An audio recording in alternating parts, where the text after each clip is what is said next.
Hey, what's up everybody? This is Brenton Brown from Forza Tuning and Performance. And this week's video, we are showing you all some custom tuning on a Ferrari FF. And then we're gonna race it against the DEMONHAWK right here, which is our Stage 4R Trackhawk with the new Demon blower upgrade.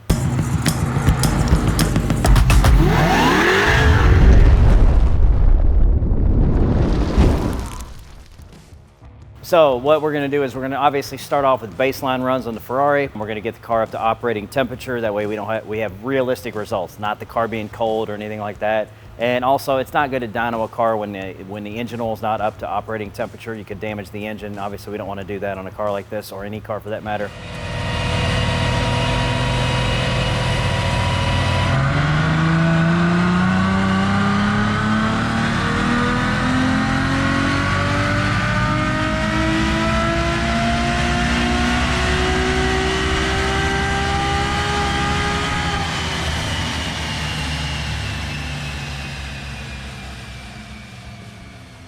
So we did the baseline runs. We're at about 485 horsepower at the wheels.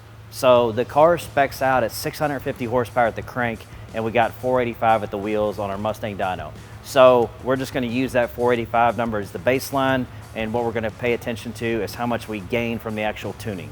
So our stage 1 package for most of the exotic cars is custom tuning and then BMC race air filters. So I like BMC, they make a really good product, and that's what we used in this car. So the car is 100% bone stock aside from the BMC race air filters, and I'll show you all a comparison between those air filters and the stock air filters and our custom tuning. So what we're doing now, the ECUs are already back in the car. So on a car like the Ferrari FF and F12, as well as a bunch of other cars, the computers, they'll have what's called a flash protocol. And basically what that means is that computers are able to be flashed or tuned through the OBD2 port, okay? On a lot of cars like this, this one, there is no known flash protocol, so no tuning or software company has been able to crack it, and which is pretty common. So what we'll have to do is we have to take the ECUs out, remove them, actually open them up, and then physically flash to the actual circuit board itself.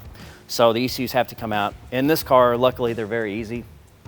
You take this trim panel out, there's one on each side, and basically the same as any other Ferrari or Lamborghini, they utilize 2 ECUs, one for each bank. It's almost like 2 separate engines that share the same block. That's the easiest way to describe it. So there's 2 throttle bodies, 2 coolant temp sensors, 2 of everything basically. So they're already installed back in the car, put back together, and all I'm doing now is just changing out the air filters. Very easy to do on these cars. And what we're doing is we always run BMC race filters. These are really good filters. They work pretty much better than anything else I've tested, and they've got a real broad range for exotic cars like this. So we're going to install the air filters, and as far as this car, this is a stock car. So we're going to put the air filters in. We'll fire the car up, get it up to temperature, and then we'll see what kind of gains we got just to verify with the customer.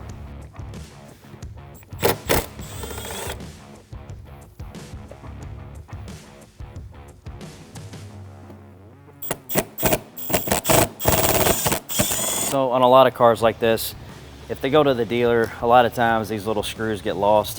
One of them is missing one of the screws already. Very typical. Actually, I found one of the screws also actually underneath here when I took these out. So somebody's actually lost 2 of them. I was able to find one of them. Just from working on these cars for a long time, I keep spare screws just like this, random ones, different factory screws from Ferrari, Lamborghini. I try to always replace them if I see any missing. Places like air filters, underpinning, commonly things that, it goes to the dealership, they take it off, they're in a hurry, they don't put it all back on, or they lose one. This is one of the factory ones, so it makes sense why a screw is missing, because the dealership replaced it and lost a screw. So these are obviously brand new. Nothing wrong with these. We're gonna keep these, give them back to the customer. But to show you a difference between the stock one and a BMC air filter, and this is just a regular oiled filter, typical to a K&N style. They just kind of cater toward higher end vehicles, whatnot.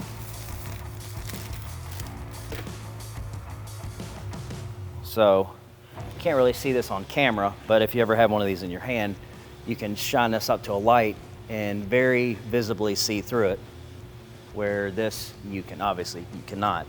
And then as far as thickness wise, you can see it's much thicker. Now, just like any other oil filter, the concept of this is it's a very light amount of oil. And if you've ever seen like anything get like a little bit of oil on it, you'll see it attracts dirt. You know, dust kind of sticks to it, and that's the concept of this. So these are washable, just like a K&N, and you can actually use the K&N, the wash and the oil recharge kit for these if you want to. It's a lot easier to find. You can find them AutoZone or O'Reilly's, anywhere. I mean, you can clean these periodically, you don't have to replace them.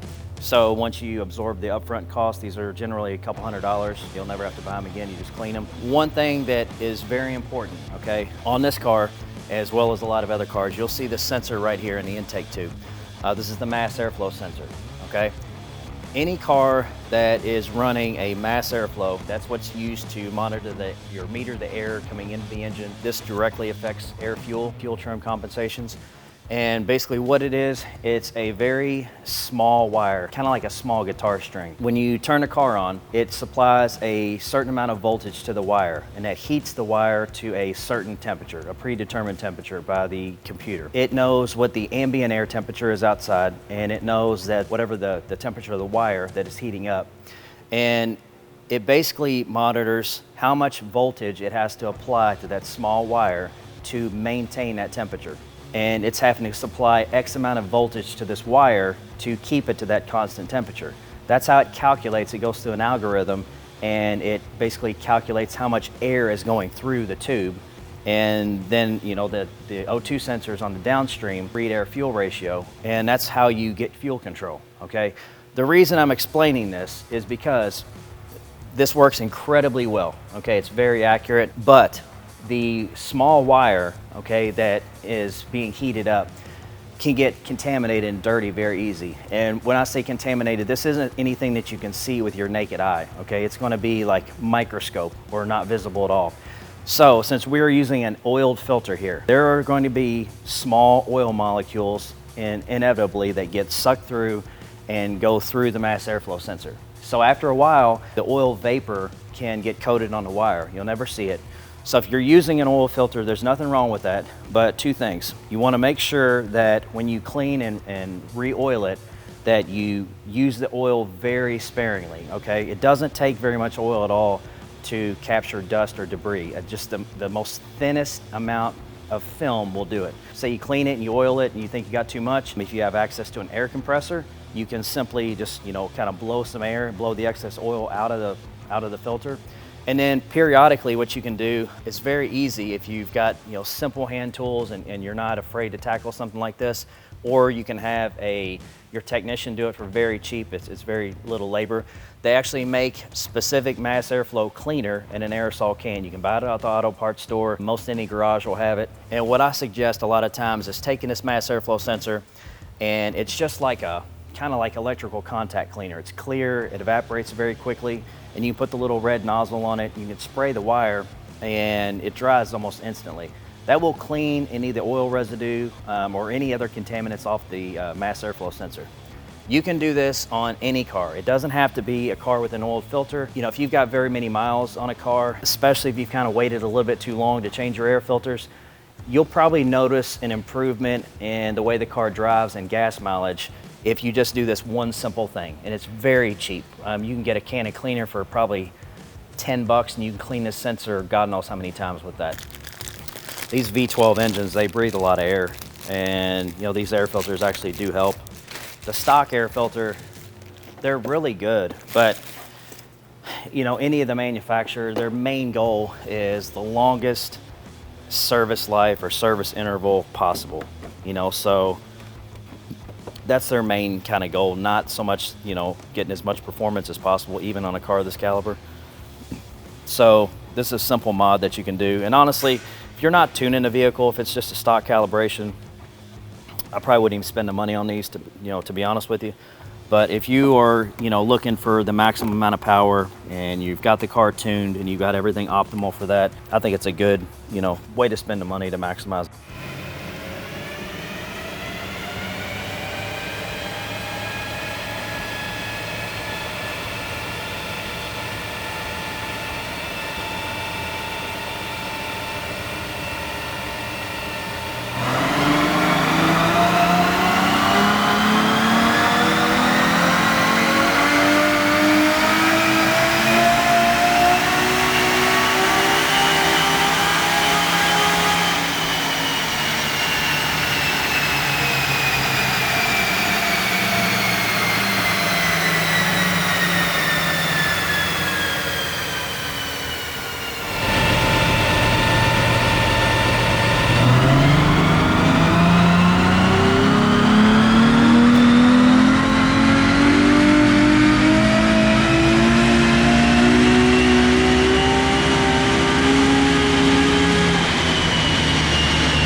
Okay, so we just did a pull. We waited for the car to heat up just like we did on the initial run. That way, number one, oil temperatures are up, and then it's realistic numbers. One's not hot, one's not cold.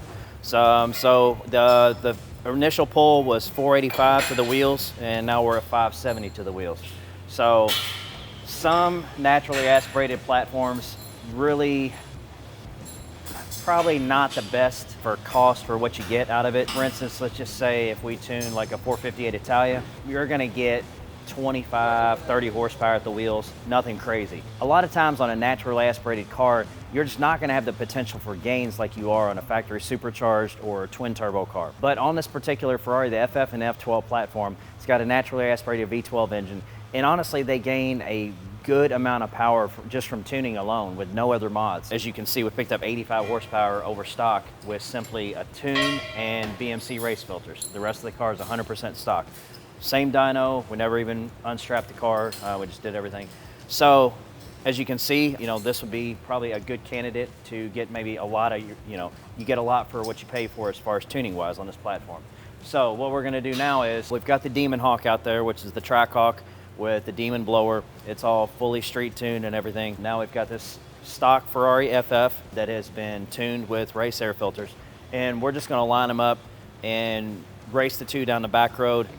Obviously, it's not going to be a fair fight. The Trackhawk is gonna win. We're just simply trying to show you all just a comparison of like how the two stack up against each other. So, if you had one or had the other and were to run them, how much of a difference is it? Without further ado, let's go line these things up.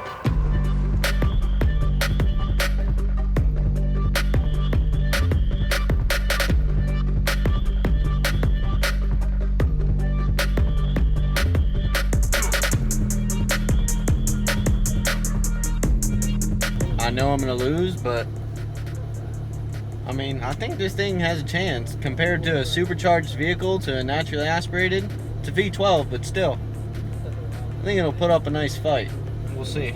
Okay, so we're at our secret test facility. So we got a couple bicyclists behind us, and then we've got a truck behind us. So we're gonna wait for them to pass. And then we're just gonna line these two up just so you all can see a comparison between the DEMONHAWK, which is our Stage 4R Trackhawk, the Demon blower upgrade that we just did, and then versus the Ferrari FF that we just tuned with air filters and gained about 85 horsepower at the wheels over stock. Obviously the Trackhawk is I'm sure going to beat it. It's not necessarily a fair race. It's just kind of for fun, just to show y'all a comparison of which one wins and by how much.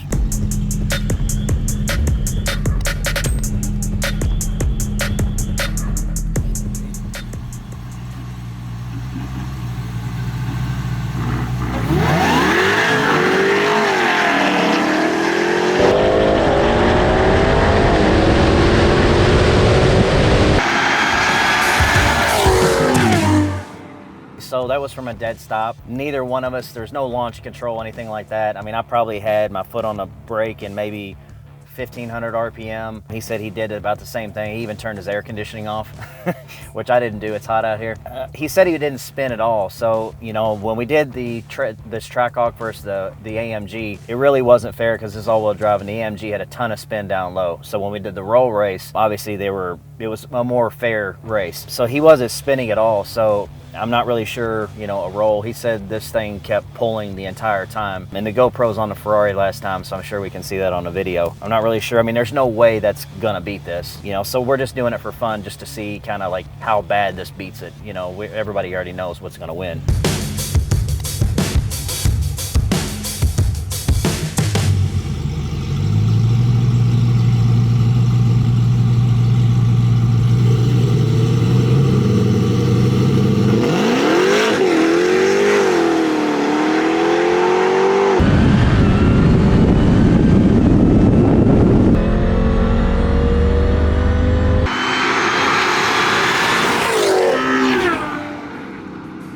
Okay, so we've once again tested out the DEMONHAWK against this Ferrari we tuned. So we've done several passes, pretty much the same results every single time. Didn't expect the Ferrari to win, but I do feel like the Ferrari is drastically faster than it was stock, which obviously 85 wheel horsepower is pretty noticeable. This Trackhawk is definitely faster than it was with the Demon blower. We retuned the whole thing. So pretty predictable results, but it's still kind of fun just to test the two just for the hell of it. Okay guys, hope you all like this video. Trying to mix it up here a little bit. We got a huge selection of cars in here. So if there's some specific stuff that you all want to see, and some of you all have already done it, be sure to drop it in the comments, let us know, give us some feedback. We've got a huge selection of cars in here that we can do videos on and show you all comparisons, or really whatever you all want to see. So as always, all of us here, we really appreciate you all the positive feedback on the channel. That means a lot to us. We put a ton of effort into these videos. The video crew spends a ton of time editing these videos and trying to come up with good content. So the positive feedback really means a lot to everybody. So again, guys, if you like the channel, make sure you subscribe, hit the notification bell, and you can also follow us on Facebook and Instagram. It's Forza Tune. That's our Instagram, that's our Facebook, that's obviously our YouTube. You can follow us on all these, and we try to vary the content and put different stuff on each one for you all, so it's not the same redundant stuff. So again, thank you again. We appreciate your support.